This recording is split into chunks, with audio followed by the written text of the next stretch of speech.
Hey, welcome back. It's Samantha. I just completed week 1.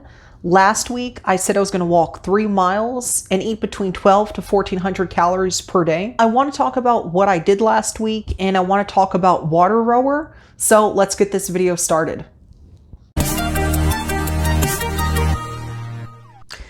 On activity, I got off to a rough start. I posted last Sunday, and on Monday, I did not get that activity in. One issue I had is in Texas, I can either do my walk before 8 a.m.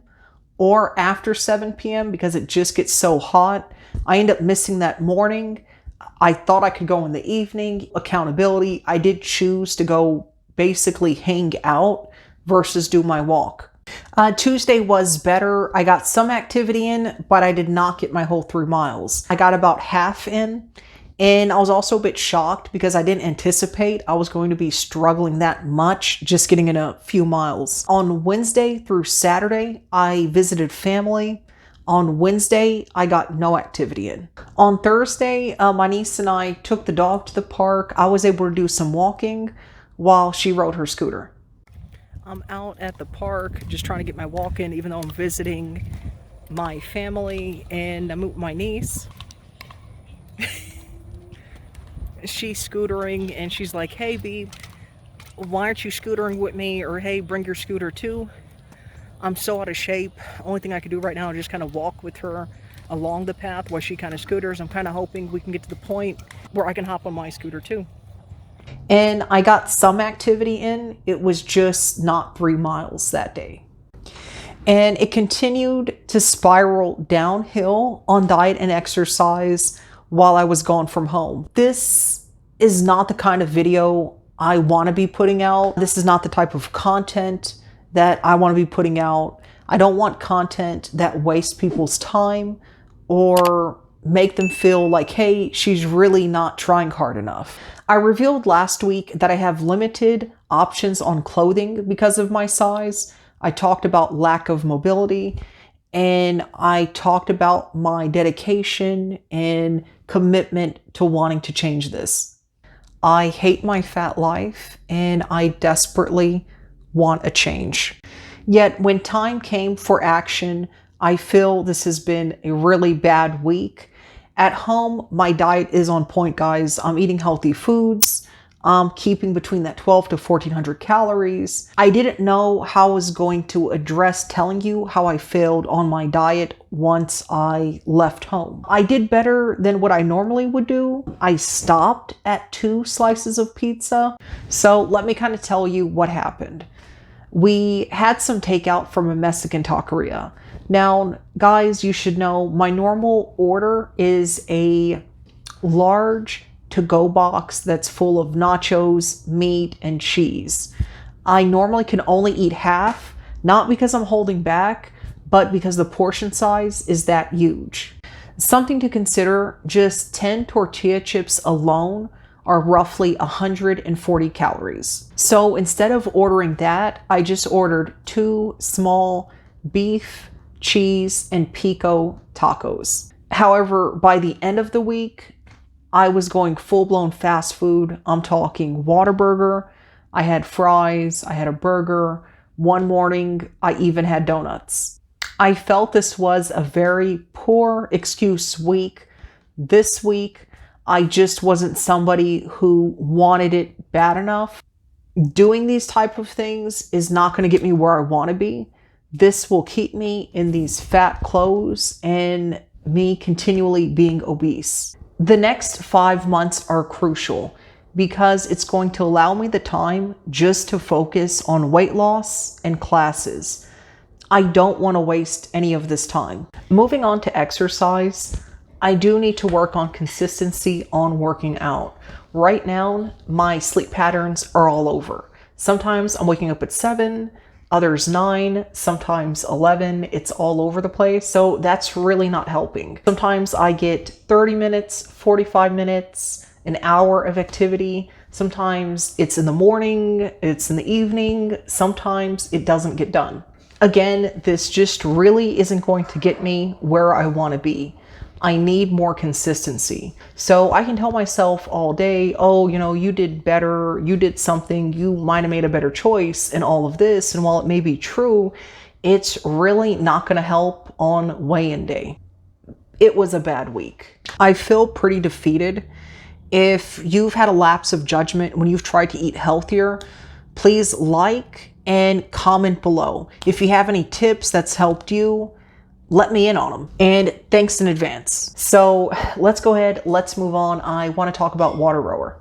So when I was thinner, I was with Orange Theory. I was in the low 170s and I hit a plateau, so that's what motivated me to join OT. I'm going to briefly talk about how OT does their workouts. If you're not familiar with it, OT exclusively focuses on class workouts, so you're working out with other people. The workout room is made up of treadmills on one side, rowers on the other, and toward the back of the room they have weights and mats and things like that. It wasn't bad. At the time when I had joined OT, I had already been working out at that point, so I already had some stamina and some kind of endurance. And at the time that I joined, just in that first month, I was able to break through that plateau. I think if I join now, personally, it would be hard for me to complete any of the workouts.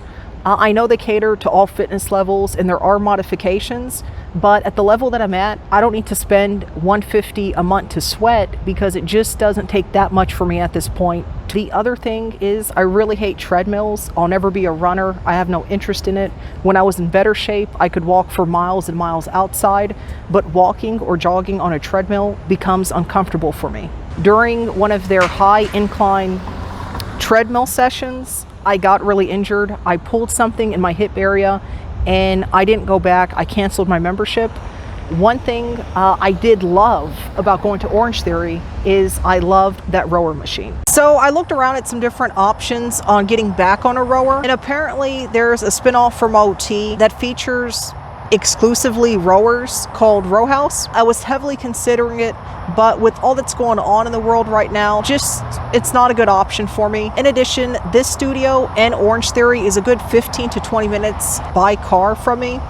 And coming from somebody that used to live right next door to work, 15 to 20 minutes in a car is just too far, especially when I'm going to be balancing my college schedule. If I get into a time crunch, I don't want to skip a workout. So right now, with social distancing, high monthly fees, both Row House and OT run about $150 per month for an unlimited plan. The commute times, the set class times, competition to get into those classes, this just wasn't a good fit for me. I wanted to be able to work out when I wanted, doing something that I liked, and that was easily accessible. So I wanted a home rower. So here is the Waterrower. I'm excited to put it together. They say it's supposed to take about 20 to 30 minutes.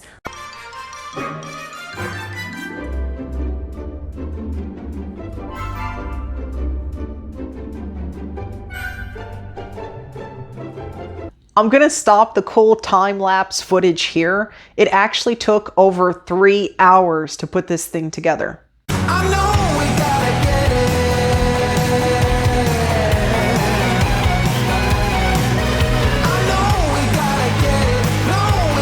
get it somehow. So I used the Waterrower for about 2 days in a row for 45 minutes each time. And I got something called Rower's Ass.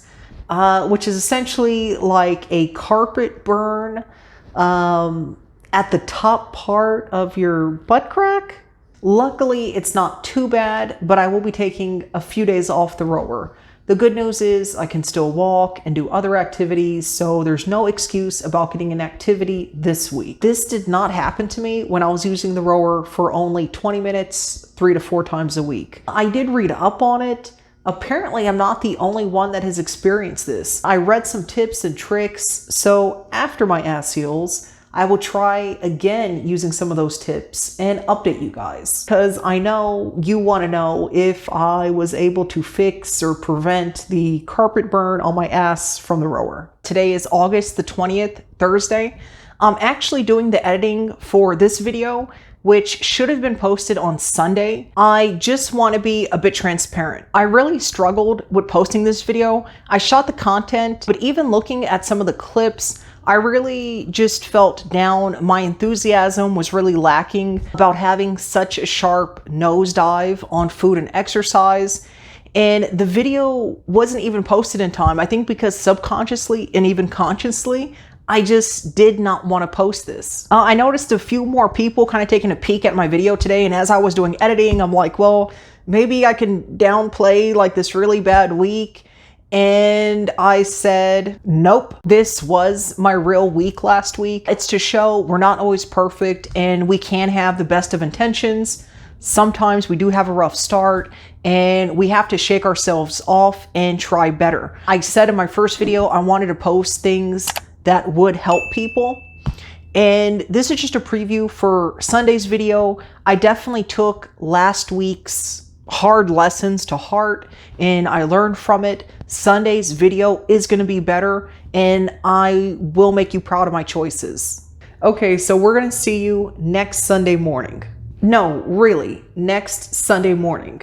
So let's stay positive and put in that hard work this week to get that better body and better life. Bye.